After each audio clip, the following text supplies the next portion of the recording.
سلام عزیزان، امیدوارم حالتون عالی باشه. توی این ویدیو قرار بهتون ایردراپ میجور یا ماجور رو معرفی کنم که واسه خود تلگرام هست، تیک آبی داره و معتبر هست و با استفاده از اون میتونید به دریافت ارزتون و کسب درآمد برسید. خب به رتبه اول 150 تا تومن میده که حدود 60 میلیون میشه. نفر دوم 100 تن، سوم 70 تن و به همین ترتیب 5 تن هم تا نفر صدم میده.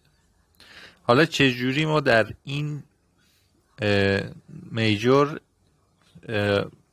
امتیاز جذب کنیم و تون بگیریم؟ باید چندین نفر رو شما اد بدید، یعنی ساختارش به این صورت هست که باید دیگران رو اد بدید تا امتیاز جمع کنید.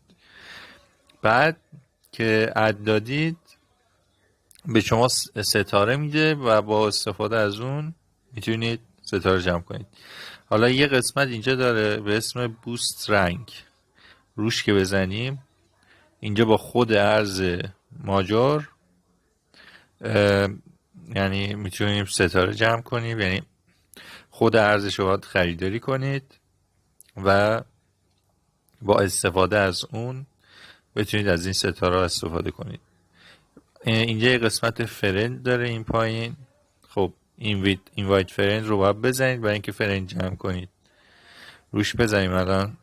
خب میگه واسه یکی بفرست لینکشو میفرستیم و اون بزنه روی لینک برای شما بیاد. 15 تا بهتون میده. اگرم تلگرام پریمیوم داشته باشه 50 تا بهتون میده.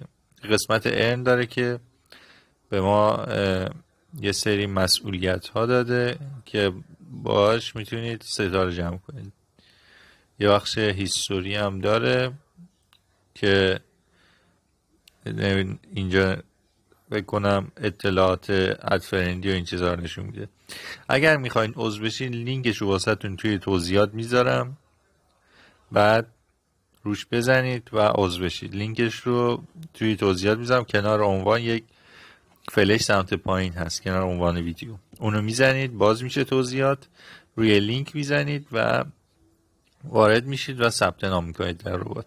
خیلی دوستتون دارم، امیدوارم که این ویدیو به دردتون بخوره. ویدیو رو لایک کنید، نظرتون رو بنویسید و از همه مهمتر کانال رو دنبال کنید. خیلی دوستتون دارم. بازم تا ویدیوهای بعدی، خدا نگهدار.